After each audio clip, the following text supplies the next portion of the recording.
The terminal of International Gate 4 buzzed with travelers rushing to catch connecting flights. Families tugged at suitcases, announcements echoed overhead, and cafe lines snaked around tight corners. Despite the bustle, Gate A17 fell into an odd hush as the voice of an elderly man thundered across the concourse. "Help me, for heaven's sake, does no one speak French?" Heads turned. A tall, well-dressed man in his 60s stood near the information desk, gesturing in frustration. His charcoal gray suit, handmade Italian loafers, and gold watch instantly identified him as someone of wealth and importance. His name, though few recognized it immediately, was Charles Beaumont, a renowned art collector and shipping magnate.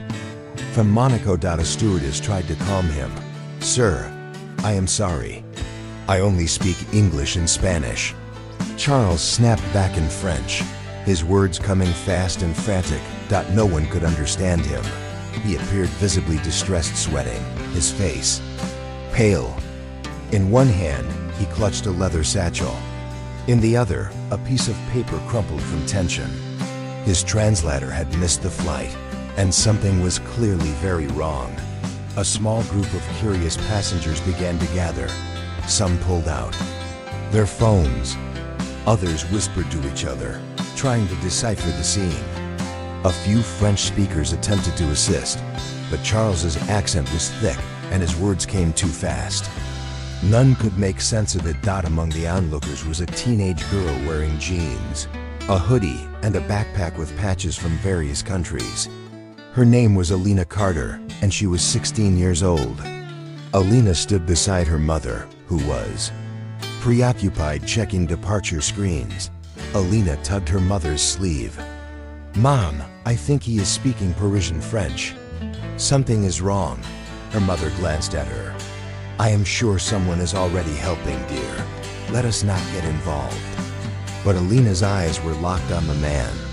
She could tell he was not just frustrated, he was panicked. She stepped forward. A security officer moved to block her.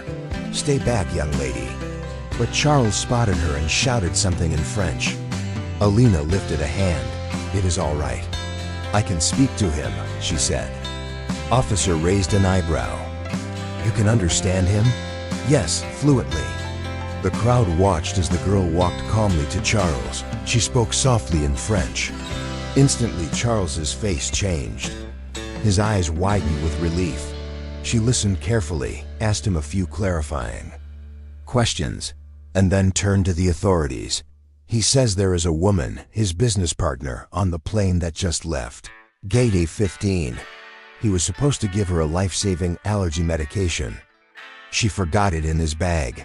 The plane is still on the tarmac." The room reacted as if an electric current had passed through it. The gate agent picked up the intercom. "Gate A15, emergency.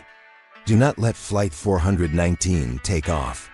Passenger on board has a medical emergency. Repeat, delay departure." Within minutes, 2 officers escorted Charles toward the jet bridge. Alina followed to continue translating. The plane doors were reopened. A flight attendant rushed off with the medication and confirmed the woman was located and being treated. Before the plane even left the ground, she had begun showing signs of distress. The crew administered the injection just in time. Charles turned to Alina with tears in his eyes. He placed his hand on her shoulder. "You have saved her life. Bye." Now several news cameras had arrived. The word had spread that a teenage girl had intervened where no one else could. A reporter approached Alina. "Young lady, what is your name? Where did you learn to speak French so fluently?" Alina replied modestly, "My mother is a linguist. I started learning French when I was 4. I love languages." The crowd applauded. Charles stepped forward. "This young woman deserves recognition." She stayed calm, translated with perfect precision, and helped prevent a tragedy. If she had not spoken up, my friend might not have survived. Later that evening, Charles sat with Alina and her mother at an airport lounge. He offered her a sleek black envelope. "This is not a reward," he said. It is an opportunity. Inside is a scholarship form to the International Institute of Diplomacy in Geneva. I sit on the board. With your gift for languages and your composure, you belong among those who change the world through words, not weapons. Alina stared at the form. This is more than I ever dreamed.